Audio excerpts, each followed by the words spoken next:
আল্লাহ পাক রব্বুল আলামিন সেই সময় বান্দারা যখন নাফরমানি করতে থাকে, আল্লাহ তাআলার ইবাদত বন্দেগী করে না, আল্লাহ পাক রব্বুল আলামিন আক্ষেপ করে বলেন, ইয়া আইয়ুহাল ইনসানু মা গররাকা বিরাব্বিকাল কারীম। আল্লাহ পাক রব্বুল আলামিন ডাক দিয়ে বলেন, বান্দা, তোমাকে শিশু থেকে নিয়ে শৈশব, কৈশোর, যৌবনে এবং যুবক বয়সে তুমি পদার্পণ করেছো, কিন্তু তুমি আমি রবের থেকে তোমাকে কি এমন জিনিস পেয়ে গেছো, কোন বস্তু, কোন প্রাণী পাইলা যে কিনা আমি রব থেকে তোমাকে বিমুখ করে রেখেছে।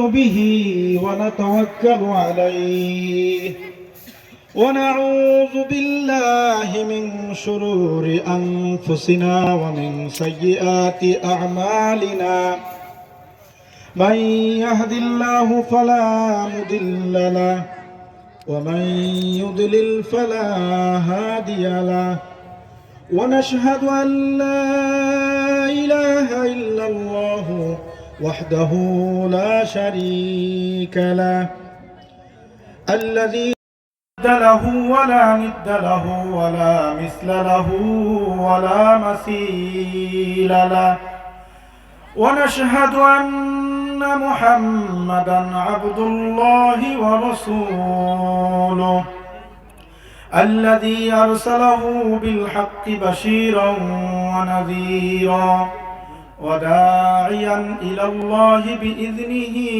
وسراجا وقمرا منيرا فقد قال الله تعالى في كلامه المجيد والفرقانه الحميد أعوذ بالله من الشيطان الرجيم بسم الله الرحمن الرحيم يا أيها الذين آمنوا اتقوا الله حق تقاته ولا تموتن إلا وأنتم مسلمون صدق الله العظيم قال رسول الله صلى الله عليه وسلم كن في الدنيا كأنك غريب أو عابر سبيل শিবে আবু তালিব সে এক কারাগার, কাটলো সেথায় তোমার বহুদিন হলো পার। না খেয়ে না ঘুমে কত রাত কেঁদে কেঁদে দিন কায়েমের তরে ধৈর্য ধরে ধরে হে রাসূল এসে গেল বদর উহুদ খন্দক পরীক্ষা, জানমাল দিয়ে পাশ হলো সকল পরীক্ষা। অবশেষে এসে গেল দিন কায়েমের বিজয় তরী, রাসূল আমার বলে দিলেন খায়রুল কুরুনি করনি। আলহামদুলিল্লাহ, জান্নাতের বাগিচা জামে মসজিদ এর উদ্যোগে এক বিশাল তাফসিরুল কুরআন মাহফিলের সম্মানিত সভাপতি, প্রধান অতিথি, বিশেষ অতিথি এবং প্রধান আলোচক, আন্তর্জাতিক খ্যাতি সম্পন্ন মুফাসসিরে কুরআন মুফতি মাওলানা মুহাম্মদ আনোয়ার হোসেন সাইদি আল ফাত্তাহি সাহেব, বিশেষ আলোচক এবং আমার সামনে বসা কচি কাঁচা বাচ্চারা, মুরব্বী বাবাজিরা এবং আমার বয়সী বন্ধুগণ, সকলের প্রতি জানাই আন্তরিক মুবারকবাদ। তো সর্বপ্রথম সেই রবের শুকরগুজার হচ্ছি যে রব আমাদেরকে দুনিয়ার সমস্ত বাজে কাজের থেকে ফারেক করে আমাদেরকে এমন একটা জান্নাতের বাগানে বসবার মতো তৌফিক দান করেছেন। সে রবের দরবারে শুকরিয়া জ্ঞাপন করে সকলে বলে আলহামদুলিল্লাহ। আপনারা কি এখানে আসতে পেরে খুশি না বেজার? যদি হয়ে থাকেন খুশি, আওয়াজ হবে আরো বেশি জোরে বলে আলহামদুলিল্লাহ। লাখো কোটি দরুদ ও সালাম বিশ্ব মানবতার মুক্তির দূত হযরত মুহাম্মদ মুস্তাফা আহমদ মুস্তাফা সাল্লাল্লাহু আলাইহি ওয়াসাল্লামের উপর সকলে বলি সাল্লাল্লাহু আলাইহি ওয়াসাল্লাম। তো বন্ধুগণ, আমার আলোচনা করবার সময় একদম সংক্ষিপ্ত। তো এর মধ্যে আমি সূরা আলে ইমরানের 102 নম্বর আয়াতটি তেলাওয়াত করেছি। আমার সময়ের মধ্যে যতটুকু সম্ভব আলোচনা করবার চেষ্টা করব। এই চেয়ারের মধ্যে বসার মতো যোগ্যতা, ইলমও নাই, আমার এখানে বসবার মতো তাদরিসও নাই, তারপরও বসেছি। আল্লাহ পাক রব্বুল আলামিন যদি তার দয়া আমার কলিজার মধ্যে ঢেলে দেয়, আর আপনারা যদি একটু দোয়া করেন, তো আমার মুখ থেকে আল্লাহ তাআলা কিছু কথা বের করে দেবেন। সকলে বলে আমিন, আরো জোরে বলে আমিন।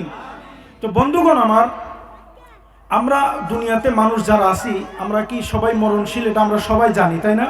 আমাদেরকে মরতে হবে, এটাই বাস্তব। কিন্তু আল্লাহ পাক রব্বুল আলামিন এই দুনিয়াতে আমাদেরকে নিয়ে আসছেন, এর কিছু উদ্দেশ্য আছে না? কোনো কারণে তো নিয়ে আসছে। আমাদেরকে ছোট থেকে আল্লাহ তাআলা বড় করলেন, কেন করলেন? এর কিছু উদ্দেশ্য তো আছে। তো বন্ধুগণ আমার, আল্লাহ পাক রব্বুল আলামিন পবিত্র কালামুল্লাহ শরীফের সূরাতুজ জারিয়াতের ৫৬ নম্বর আয়াতের মধ্যে ঘোষণা করে দেন, ওমা খালাকতুল জিন্না ওয়াল ইনসা ইল্লা লিয়াবুদুন। আল্লাহ পাক রব্বুল আলামিন বলেন, ও বান্দা, তোমাকে দুনিয়ার বুকে খেল তামাশার বিষয়বস্তু করে আমি তোমাকে প্রেরণ করি নাই। তোমাকে এই দুনিয়ার বুকে তুমি আসবে, লেখাপড়া করে শিক্ষিত হয়ে চাকরি করবে, ব্যবসা করবে, বড় বড় অট্টালিকা তৈরি করবে, গাড়ি কিনবে, বাড়ি করবে, জমি জায়গা করবে, সম্পদ অর্জন করবে। শুধুমাত্র তোমাকে কেবল এই জন্য দুনিয়াতে প্রেরণ করি নাই বান্দা। আল্লাহ পাক রব্বুল আলামিন ডাক দিয়ে বলেন, ওমা খালাকতুল জিন্না ওয়াল ইনসা ইল্লা লিয়াবুদুন।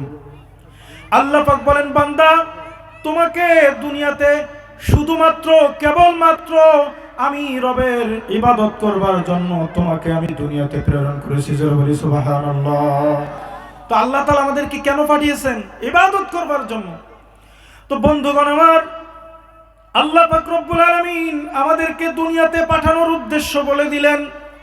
আল্লাহ পাক রব্বুল আলামিন দুনিয়াতে প্রেরণ করেছেন যে উদ্দেশ্য, সেটা আমাদেরকে পরিষ্কার করে জানিয়ে দিলেন।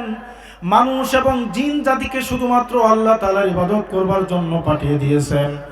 শুধু তাই নয় মুসলমান, আল্লাহ পাক রব্বুল আলামিন যখন একটা সন্তান মায়ের উদর থেকে ভূমিষ্ঠ হয়ে দুনিয়াতে আসে, সন্তান দুনিয়াতে আসার আগে, দুনিয়াতে এসে প্রথমে কি খাবে, তারপরে কি খাবে, তারপরে কি খাবে, সমস্ত দায়িত্ব একমাত্র আল্লাহ পাক রব্বুল আলামিন নিয়েছেন। সমস্ত ব্যবস্থা করে দিয়েছেন আল্লাহ পাক রব্বুল আলামিন। সূরাতুল হুদের ৬ নম্বর আয়াতের মধ্যে ডাক দিয়ে ঘোষণা করে বলেন, ওমা মিন দাব্বাতিন ফিল আরদি ইল্লা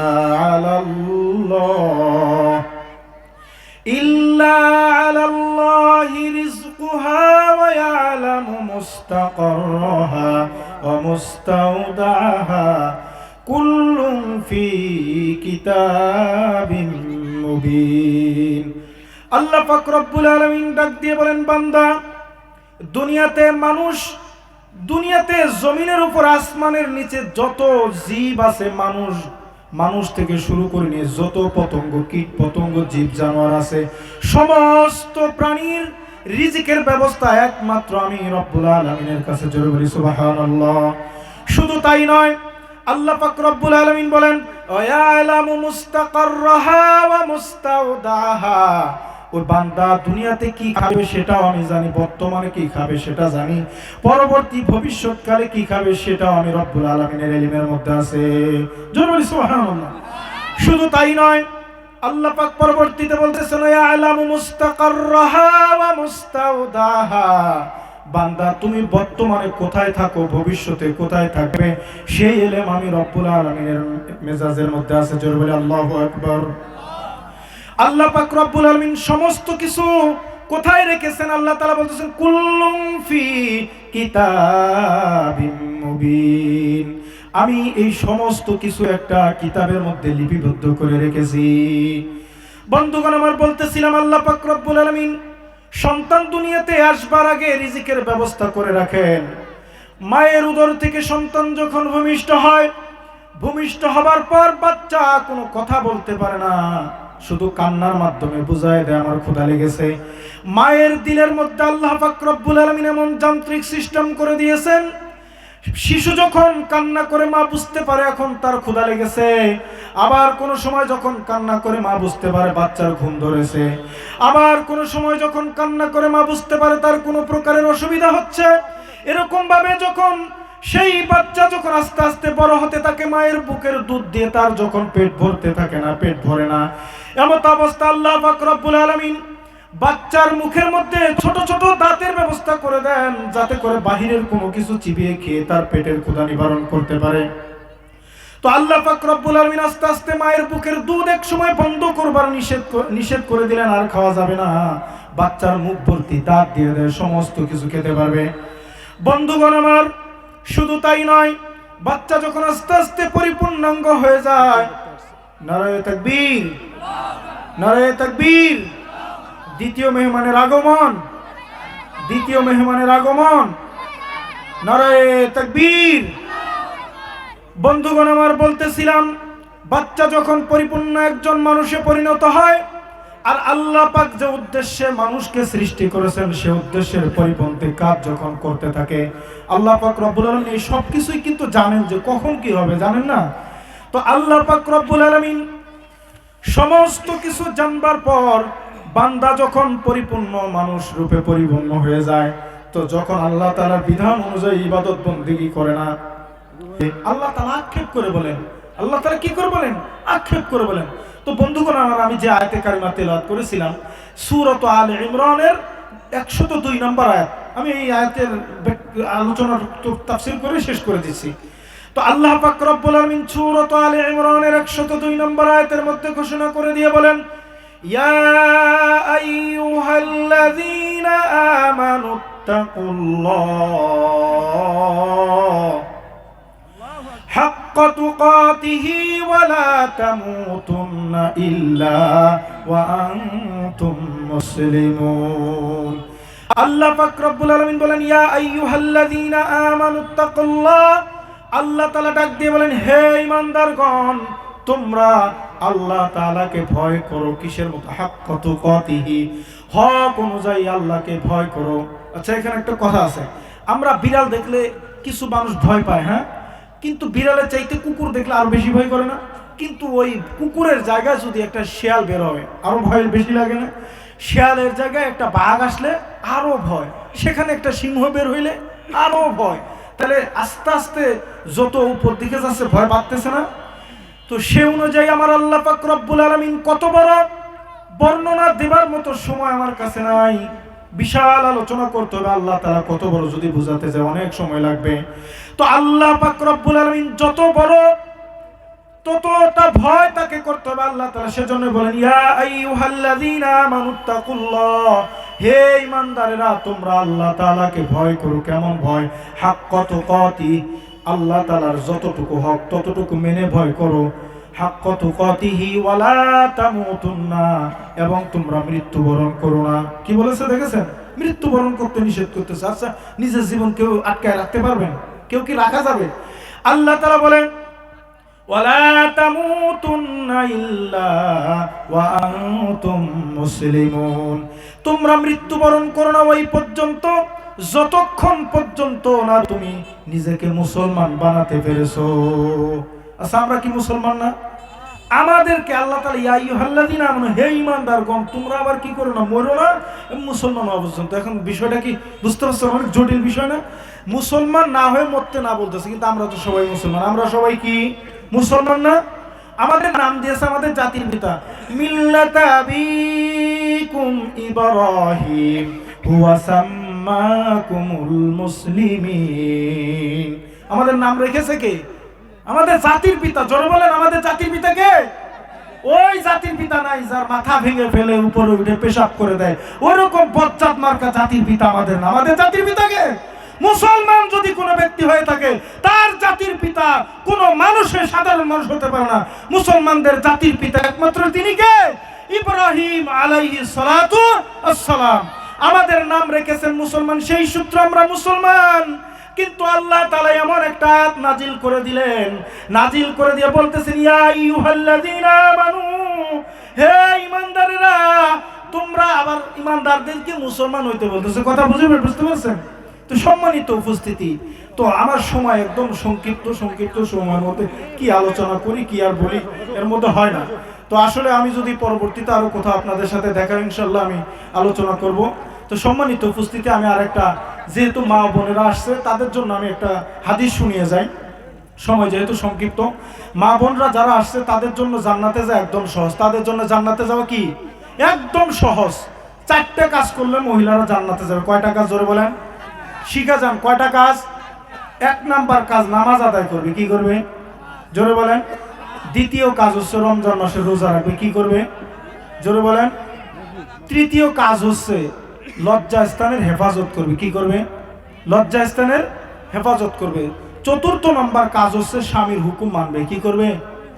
এই 4টা কাজ যদি কোনো মহিলা মানুষ করতে পারে, আল্লাহর রাসূল বলেন জান্নাতের 8টা দরজা দিয়ে যেই দরজা তার খুশি সেই দরজা দিয়ে জান্নাতে চলে যাবে। জোরে বলি সুবহানাল্লাহ। কিন্তু এইখানে একটা বিষয় কিন্তু আবার কম বেশি বুঝেন না কেউ, যাদের বিয়ে হয় নাই তারা আবার স্বামীর খেদমত করতে যায় না। কিন্তু যাদের বিয়ে হয় নাই তারা কিন্তু আবার স্বামীর খেদমত করতে যাবেন না। হ্যাঁ, স্বামীর খেদমত করবে কারা? যারা বিবাহিত তারা। তো আমার কথাটাকে আবার উল্টাভাবে বুঝেন না যে হুজুর বয়ান করে গেছে স্বামীর খেদমত করতে হবে। আমার তো 3টা কাজ করা সম্ভব। বিয়ে যেহেতু হয় না, একটা স্বামী ধরে কোনো মতো চালায় ডালায় একটু খেদমত করে জান্নাতে, যে এই কাজে কেউ যাবেন না। তো আমার এই অল্প কিছু সংক্ষিপ্ত কথার মধ্যে যদি কোনো ভুল ত্রুটি হয়ে থাকে, তো আল্লাহ তাআলা সকলের জেহেন থেকে ভুলিয়ে দেখ। সকলে বলে আমিন। আর জোরে বলে আমিন। আর যদি কোনো কথা আমল করবার মতো হয়ে থাকে, সকলের দিলের মধ্যে আল্লাহ তাআলা গেঁথে দিন। সকলে বলে আমিন। ওয়া আখিরু দাওয়ানা আনিল হামদুলিল্লাহি রাব্বিল আলামিন ওয়া মা আলাইনা ইল্লাল বালাগ। আসসালামু আলাইকুম ওয়া রাহমাতুল্লাহি ওয়া বারাকাতুহু।